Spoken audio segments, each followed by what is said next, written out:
The day I saw my husband walking down the aisle with another woman, I realized that the man I had shared my life with for 12 years had been a stranger all along. My legs went weak, my throat tightened, and my heart seemed to stop beating as the church erupted in applause. There he was, Daniel Harper, my husband, my supposed life partner, my best friend, sliding a wedding ring onto another woman's finger while wearing the exact same suit I had ironed for him 4 days earlier. People tell you that betrayal feels like a knife to the heart, but they're wrong. It feels like the floor you're standing on has been pulled away, and you're falling endlessly into a pit you can't climb out of. But before I take you to that church, before I tell you how I got there in the first place, I have to take you back to the beginning, because this story didn't start with that wedding. It started years ago with a man who knew exactly how to play the perfect husband. Daniel came into my life like a promise. We met at a corporate training event in Lagos. I was there as a junior interior designer. He was a rising star in a logistics company. He had that quiet confidence that makes you lean in without realizing it, well-spoken, sharply dressed, and with a smile that seemed to warm even the air around him. From the very first conversation, he made me feel seen, like I wasn't just another face in the room. We dated for 2 years before he proposed. There was nothing rushed about our courtship. Daniel was patient, attentive, the kind of man who remembered the smallest details, like how I took my tea or the fact that I hated sleeping with the lights on. My friends adored him, my parents trusted him, and I thought he was the safest decision I had ever made. Our wedding was beautiful, not the most expensive, but intimate and heartfelt. He held my hand so tightly as we exchanged vows that I believed him when he said, "Till death do us part." We built our life brick by brick, buying a modest 3-bedroom house in a quiet neighborhood, saving for the future, and dreaming about children we never quite got around to having. But marriage, as I would later learn, is rarely destroyed by a single blow. It erodes slowly in small unnoticed cracks. At first, it was the late nights. Daniel's job kept him busy, or so he said. He would come home smelling faintly of cologne I didn't own, but when I asked, he'd laugh it off. "Oh, a colleague sprayed it on me," as a joke. Then came the locked phone, the sudden need for privacy. I told myself it was just work stress, that every marriage went through phases. Still, there were moments when I felt something shifting between us. His gaze, once so warm, began to feel distant. Our conversations grew shorter. He stopped asking how my day went. The last straw, though, wasn't obvious at the time. One Tuesday morning, he announced over breakfast, "I'll be traveling next week. A business conference out of town. Should be gone for about a week." His tone was casual, too casual, and I remember thinking it was strange that he hadn't mentioned it earlier, but I brushed it off. I didn't want to be the paranoid wife. On the morning of his supposed trip, he dressed in that navy blue suit, wheeled out a single suitcase, kissed my forehead, and said, "Don't worry, I'll call when I land." I didn't know it then, but that was the moment my marriage ended. I just hadn't been invited to the funeral yet. The morning Daniel left for his so-called business trip, I watched him roll his suitcase toward the waiting taxi. He didn't look back. The driver helped him lift the bag into the trunk, and in seconds they were gone. I stood at the doorway for a while, staring at the spot where the taxi had been before turning back inside. The silence of the house wrapped around me like a cold blanket. For the first 2 days, I kept busy. I rearranged the living room furniture, sorted through old design sketches for my business, and visited my cousin Lillian for tea. Daniel called once on the first night. "How was your trip?" I asked.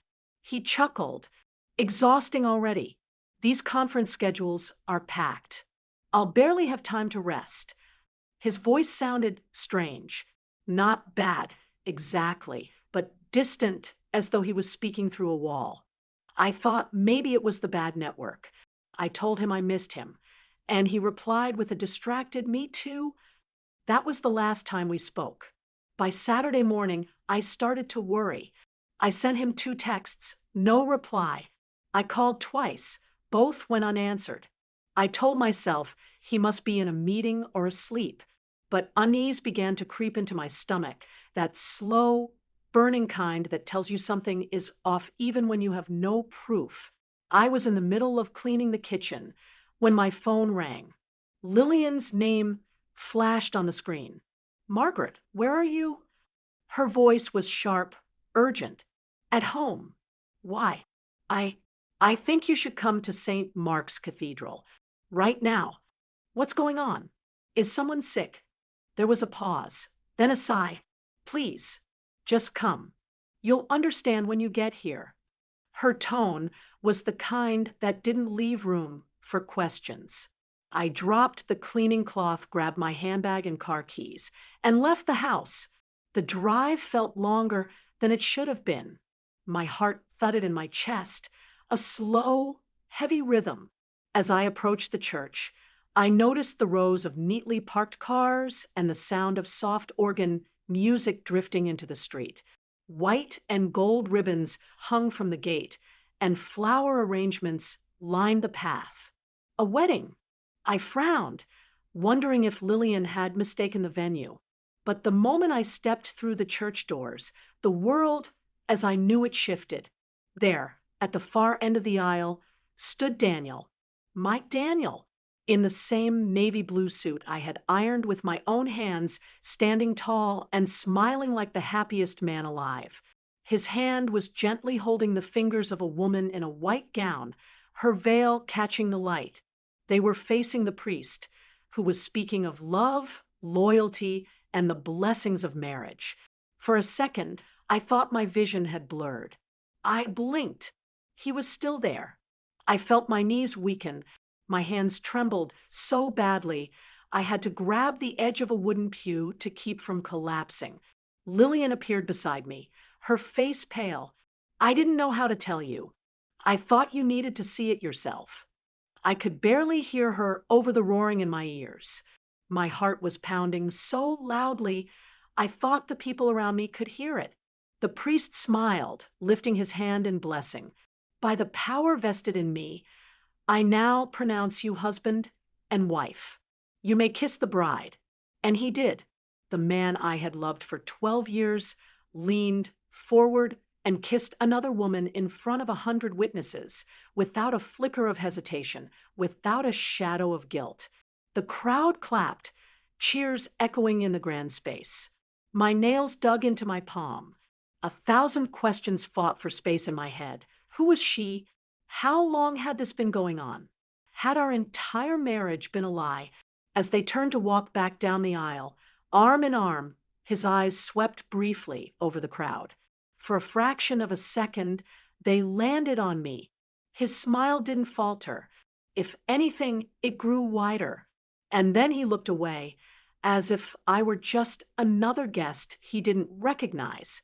The humiliation burned hotter than the betrayal. I was no longer just a wife whose husband had cheated. I was a wife whose husband had replaced her, without warning, without ending the first marriage, without shame. I turned and walked out before the new couple reached the church doors. Outside, I could hear laughter and camera shutters clicking. The sound felt like glass shattering inside me. Lillian followed me to the car. "Margaret, wait." But I couldn't. I needed air. I needed distance. I needed answers. And as I drove away from St. Mark's Cathedral, one thing became painfully clear. Daniel's lies ran far deeper than I ever imagined, and I was going to uncover every last one of them. The drive home from the church was a blur. I remember gripping the steering wheel so tightly my knuckles turned white, but my mind was miles away, looping the image of Daniel's hand on hers, his lips pressing against hers, the way his eyes slid past me like I was no one. By the time I pulled into our driveway, my chest ached from holding my breath.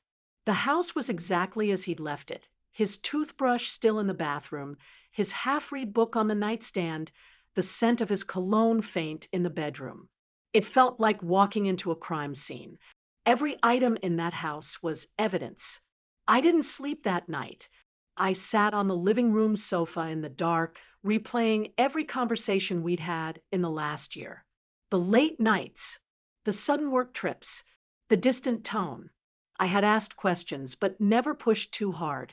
I'd given him trust, and he'd buried it in lies.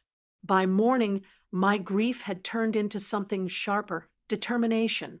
If Daniel could stand in front of God and vow himself to another woman while still married to me, then I deserved to know the truth in full. I started with his phone bill. I'd never paid much attention to it before. Daniel handled most of the bills, but I still had access to our online account. Sitting at the dining table with my laptop, I logged in and began scrolling through the records.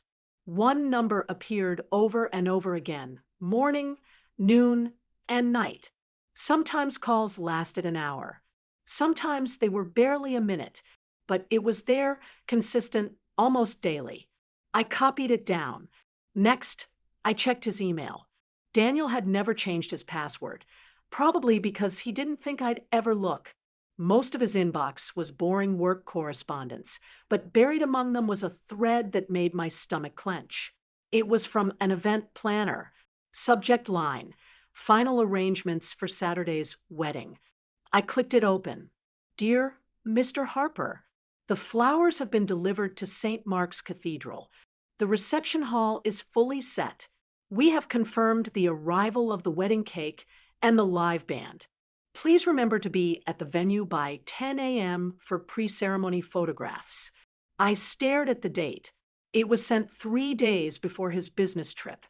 It wasn't just that he had married someone else. It was that he had planned it down to the last petal while sleeping under the same roof with me. I printed the email, folded it neatly, and slipped it into a folder I had decided to label evidence. But I needed to know who she was. The next step was obvious. Lillian. My cousin had been the one to call me that morning. She must know more than she was saying. I drove to her apartment that afternoon. She opened the door cautiously, her eyes scanning my face. Margaret, she began. Don't Margaret me. I cut in. Tell me everything. Who is she? She hesitated. Her name is Clara. She's been around for a while. I didn't want to believe it at first, but I've seen them together. Restaurants, hotels, even at his office once. I didn't know it was this serious until I heard about the wedding through a friend who was invited. The words hit me like stones. Invited? Lillian nodded slowly. Margaret, I think this has been going on for years. Clara works in real estate. I heard she comes from a wealthy family. The Harpers, Daniel's parents, seem to like her. I think, she bit her lip, I think they've been pushing for this. My breath caught. His family knew? The betrayal grew heavier, settling like lead in my chest. It wasn't just Daniel. It was everyone connected to him. People who had smiled in my face, who had eaten at my table, had known he was building a life with someone else. That night, I couldn't stop picturing them, Daniel and Clara, at their reception, dancing under fairy lights while guests toasted their new beginning. But what Daniel didn't know was that I wasn't done. I would find out how deep this went, and when I was done, there wouldn't be a lie left standing. I just didn't realize then that the truth I was digging for would be far darker and far more dangerous than I ever imagined. For days, I moved like a shadow in my own life. I went through the motions, working, eating, sleeping, but underneath, my mind was working like a machine. Every time I closed my eyes, I saw Daniel in that navy blue suit sliding a ring onto Clara's finger. The image wasn't fading. It was growing sharper, like a wound that refused to heal. I wasn't content with scraps of information. I needed the whole truth, no matter how much it hurt. On Wednesday morning, I drove to Daniel's office. I knew he wouldn't be there. The wedding was barely 5 days old. But I wasn't going to see him. I wanted someone who might talk. The receptionist, a young woman named Pamela, had always been polite to me during the few times I'd visited. She looked up as I entered, surprise flickering in her eyes. Mrs. Harper? I ignored the title. It no longer felt like mine. Pamela, I need to ask you something, and I need you to be honest. She glanced around nervously. About what? About Daniel. About Clara. Her lips pressed together. For a moment, I thought she might send me away. But then she leaned forward, her voice low. Mrs. Harper, this isn't new. Mr. Harper has been seeing her for a long time. Almost everyone here knew. They traveled together for work trips, but sometimes the trips weren't for work. I think his parents knew too. My stomach twisted. His parents? Pamela nodded. They visited here once with Clara, called her their future daughter-in-law. That was maybe a year ago. I left the office with my hands shaking. His parents, people I had loved like my own, had known, had smiled in my face, had been preparing a replacement for me while I was still in the picture. That evening, I decided I couldn't keep living with unanswered questions. I called Daniel. He answered on the third ring, his voice smooth, almost cheerful. Margaret! I clenched my jaw. We need to talk. Tonight. At the house. There was a pause. All right. By 8 p.m., he walked in like nothing was wrong. No guilt, no hesitation, just the faint scent of a cologne I didn't recognize. He sat across from me in the living room, his posture relaxed. So, he said casually, what's this about? I almost laughed at the audacity. What's this about?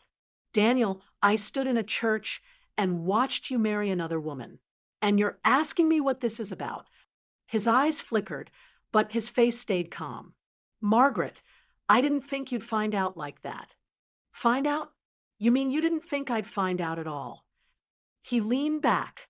Look, Clara's family is wealthy. They can open doors for me that you can't. This was a business decision as much as anything else. The words were like acid. A business decision after 12 years of marriage. Margaret, he said slowly, as if I were a child, you and I, we've been distant for a long time. I didn't want to hurt you, but I also couldn't ignore the opportunity. Clara knows what I want. She supports it. My parents support it. This is bigger than just feelings. I stared at him, truly seeing him for the first time, not the man I married, but the man beneath the mask. Cold, calculating, willing to trade a life for an advantage. You think you can just erase me? I said quietly. He smirked faintly. It's done, Margaret. I suggest you move on. That was the moment something inside me snapped, not in rage, but in clarity.